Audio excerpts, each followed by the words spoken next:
Welcome everybody. We've talked about the overall structure of a modern classroom, and now we're going to get kind of into the weeds a little bit and talk about how it works day by day. And this is objective 3 of the unit. You can describe the structure of a typical unit, so how it's organized, where to get your resources from, how to get help, and how to track your progress. Let's get started. So the structure of a typical unit is each unit is broken down into a bunch of different objectives. So usually between like 6 and 10 objectives. This first unit's only 3 because it's really small. Each objective has 3 parts to it. So there'll be a knowledge acquisition part. This is where you're learning new information. It'll be either like an instructional video from me, or maybe I'll select a reading for you to read and pull information from, and research. In all of those ways, there'll be some guided note paper that you have that'll kind of structure what you're trying to find, the information you're trying to identify. Then after the knowledge acquisition, so you've gotten that sort of initial understanding, there'll be some practice activity. Oftentimes this will be a piece of paper, a worksheet with questions on it, and you'll work through that and answer the questions. There'll also be an answer key for that practice worksheet stored with the worksheets. So you just be able to grab that, it'll be on green paper, grab that, check your work when you're done. If something went wrong, ask questions, get help, all that good stuff. Then after you're done with the knowledge acquisition and practice, you're ready for a mastery check. So almost every objective will have a mastery check. It's a short little quiz. It kind of just focuses on that one objective to see if you understand it. Awesome. That's the structure of a typical unit. So objective, knowledge acquisition, practice, assessment. New objective, knowledge acquisition, practice, assessment. Okay? All right. The next one, finding resources. So the place to start is here in the middle, progress tracker. This is that piece of paper I gave you at the beginning of every unit. I'll give you this piece of paper. It'll list all of the activities in order and all the objectives, and you're just going to march your way down, checking things off as you do them. And I'll provide that each unit. For paper-based activities, they'll be organized by objective. Please, at the beginning of a unit, don't just grab everything you see. Just grab the things you need. You'll end up losing those things. You're getting them out of order. It'll be really confusing. So just stand up, walk over, grab what you need. It's kind of nice, actually, to stand up a few times a period and move around a little bit. Any electronic activities or link screen thing, you'll find all of that through Google Classroom. Answer keys, as I said before, are printed on green paper. Feel free to use them when you're done with the assignment, or if you get stuck on something, to kind of peek at one is okay. What won't help you is copying all the answers down. Most of your practice activities won't go in the gradebook. They are just practice.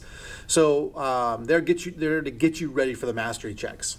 And mastery checks will be on pink paper. So if you see somebody using a pink piece of paper, that means they're taking an assessment. Don't help them, don't talk to them, leave them alone. In fact, most of the time we'll be outside the classroom taking those mastery checks. We'll talk more about that as we get there. All right, so that's your resources. How do I get help? Now this paper, this page, and this page are both printed for you. I want you to pause the video here, get these 2 pieces of paper, tape them into your notebook, and then read along with me as I discuss them.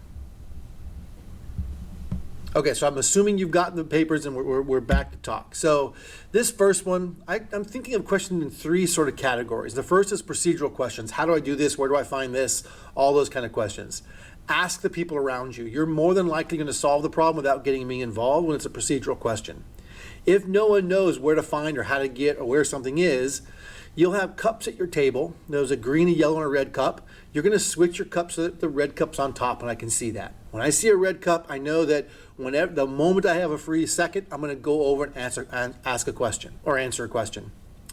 Then there's content questions, and these are questions about the material, like, oh, I don't mean, what do they mean about interest in here, and how do you use it, and those kinds of questions. Again, if you can look at the progress tracker that keeps track of where everybody is on the front screen, find someone who's on that objective with you or has completed that objective, ask them first. See if you can solve the problem into the classroom before getting me involved.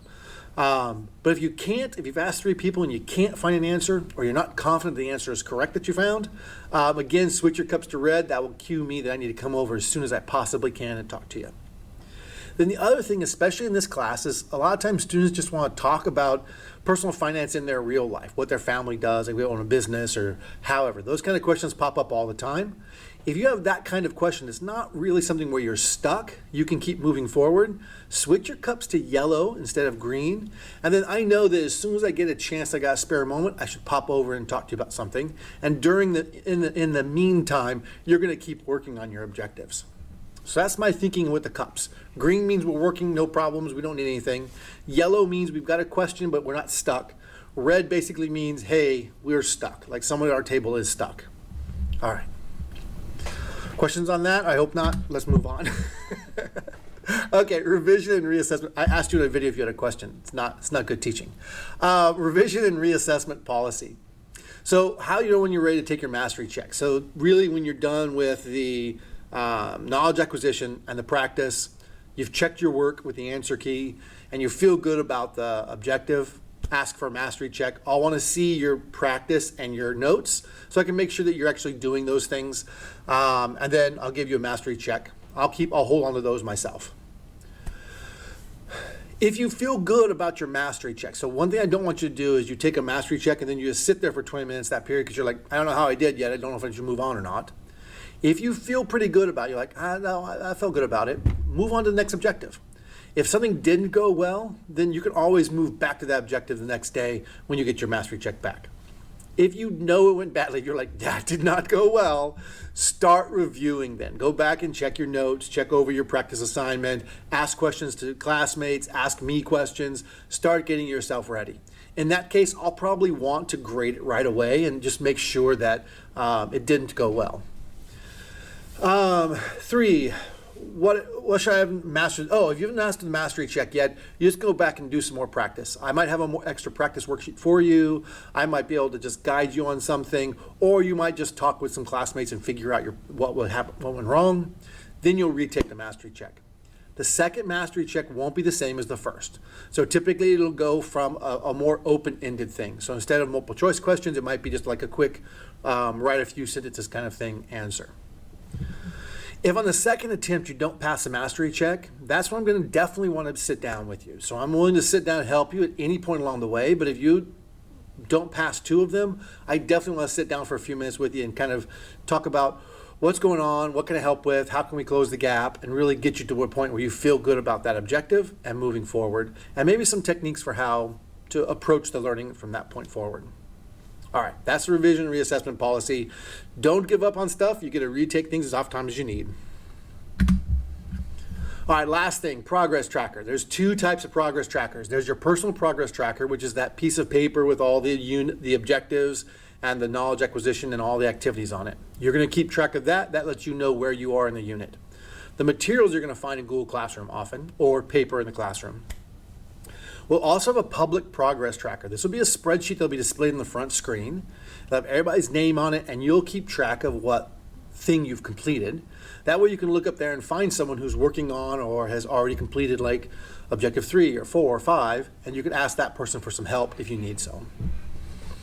All right, it's your job to keep both of those up to date. I'll harass you about it, but it's going to be ultimately your job to update both of those. That's it for this lesson. Hopefully you've got a clear understanding of how things are going to work this year. Have a great year, and I look forward to working with you.